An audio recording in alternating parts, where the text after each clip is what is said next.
কাঁকড়া রান্না আর কি হাঁসের মাংস। হ্যাঁ, গরুর মাংস আছে। গরুর মাংস আছে। হ্যাঁ, খালি ডিম না করা হয় না।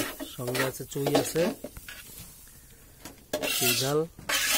এদিকে হচ্ছে গেল মশলাপাতি। এদিকে হচ্ছে পোলাও চাল রান্না করা আছে, তার জন্য পানি রেডি করা হয়েছে। এবং যেখানে আমরা রান্না বান্না করতেছি তার আশেপাশে পুরোটাই ঘের,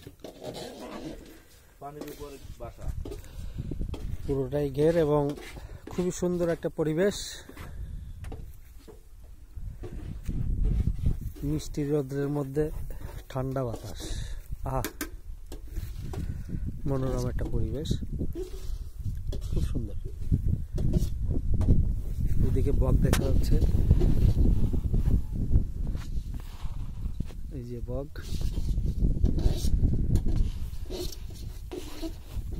এটা আবার এখানে আবার বিভিন্ন ধরনের মাছের চাষ করে।